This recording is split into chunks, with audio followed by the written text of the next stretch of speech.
Right, it's time for business. Sandra is here. Hello, Sandra. Hello, Israel. Right. Let's get straight to business. And all board members and directors in Ghana will be in the coming month require a certificate to operate. This comes in the wake of the recent banking sector cleanup, which showed how some bad decisions by directors and heads of institutions caused the collapse of banks they manage. President of the Institute of Directors Ghana, Roxin Dubega, who spoke to Joy Business at the just ended corporate governance conference in Accra, has disclosed legislation would be introduced to make this directive a reality.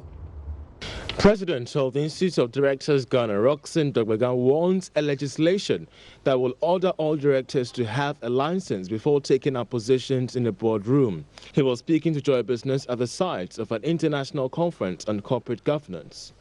Ultimately, we may have to legislate directorship. So if you want to serve on a board, you must have some certification. I think that is what we need, but we don't need any law exactly, but then we need to legislate directorship. So if you want to serve on a public board or a private board, you need to have an insight into good corporate governance. Ultimately, if we legislate directorship, then we'll have a very sanitized environment as far as sustainability and survival of businesses are concerned. On his part, corporate governance attorney Mervyn Kane called on directors and heads of boards to consider improving the lots of their human capital for growth. Imagine a self-river running down the middle of your body. On one side is all the corporate sins I've been talking about: greed, sloth, opportunity for yourself, whispers in your ear by a third party: I hope the decision of the company is going to be X, Y, Z. All that's got to be ignored, and you've got to cross that self-river into the area of intellectual honesty, where you honestly apply your mind in the best long-term interest of the health of the company. The Corporate Governance Conference was organized by the Institute of Directors Ghana in collaboration with the African Corporate Governance Network. The Ghana International Trade Commission has set the first week in December to begin hearing on the issue of unfair trade practices by some Chinese manufacturers against local firm Aloex Ghana. Aloex is requesting the Commission to apply a safeguard measure on aluminium imports from China and other countries that are sold at cheaper rates in Ghana. Ebenezer Sabote has more in this report. The Executive Secretary of the Ghana International Trade Commission, Frank Ejukum, told Joy Business that the Commission has begun work on petitions presented by some 16 local manufacturing firms against other international companies. He disclosed that work is far advanced on the case brought before it by Aloex, one of Ghana's aluminum manufacturing companies. Very conclusively, we are about to deal with that one on Aloex, and we scheduled a hearing for Aloex sometime in December. If you do realize, about 2 weeks ago, we did give a notification in the news, in the newspapers about where we got into with Aloex, and we invited anybody in the steel or in the aluminium manufacturing industry who had any issues about what Aloex had brought to come up. So that's where we are at.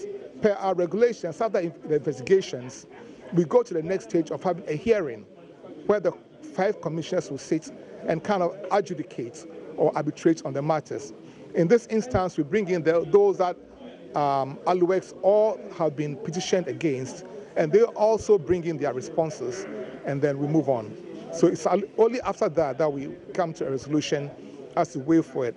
But in the investigations, as has been said here, we go to a length of making sure that all the details that have been brought, all the data and the things that have been brought are genuine. He spoke to Joy Business at a stakeholders engagement with the private sector in Accra. Meanwhile, Chief Executive of Aloex, Samuel Kwesi Okun, has been speaking about his expectations from the hearing. We are very, very impatient. I mean, after 8 long years, we are now pleased that we are at the stage where the GITC is working on our petition and we can see the end of the rainbow coming, because our case is very clear. If you read the regulations that we've been going through today, you'll find that it fits us to a T. We've had the Chinese encroachment on our territory for all these years, and it's always been very clear. The Chinese have never hidden that they've put subsidies, what they call an export rebate, on the products that are coming here. They've never hidden it. It's just that we had to go through the legal process to get it redressed. And what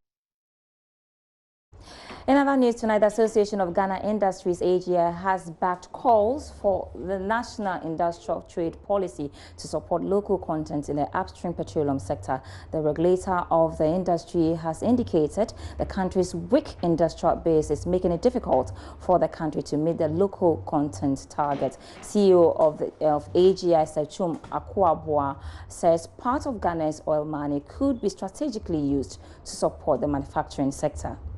We indeed had one. We had a national industrial policy, which incorporated different departments, different agencies, different ministries, each of them having to play a critical role to make it integrated and make it work.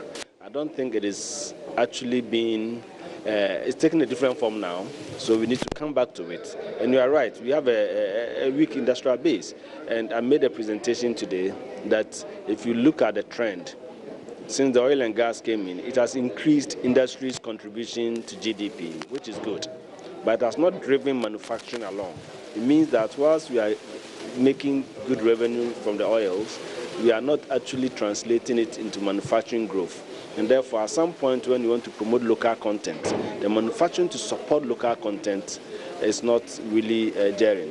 So what it means is that we need to have a strategy of pushing some of the oil money into supporting manufacturing and bringing it up so that a lot of the things we are importing, we can produce, both for the oil industry, for mining, and for all other sectors, to make our manufacturing sector very strong. Content Director at the Energy Commission, Dr. Ishmael Aka, is calling for a deliberate effort to reduce the cost of doing business in the upstream sector. He was speaking at the Petroleum Commission's local content conference, which ends today. So high cost of doing business. You take power, for instance, electricity. The average electricity tariff for manufacturing sector in Ghana is around 16 cents per kilowatt hour. The average for Chinese manufacturing firm is 4 cents. The average for a Nigerian manufacturing firm is 5 cents. So it is quite expensive to do business in Ghana. And what it means is that we may not be competitive in terms of cost. There are still land management challenges. In Takoradi, in Accra, you buy land, you want to do some oil project, something. If you don't start within 3 months, the next time you go, somebody burden on your land, and if you don't take care, they will beat you as well. Then manpower that is relevant to the industry, infrastructure in some cases. Then the local content should cover the value chain. So we are looking at the backward linkages, service companies supplying the core companies, and the forward linkages. When we produce the oil, how do we add value to the oil to even use some and export some? You're still watching JoyNews Prime. My name is Sandra Esenam Apeno. I'm back with more business news after 8 p.m.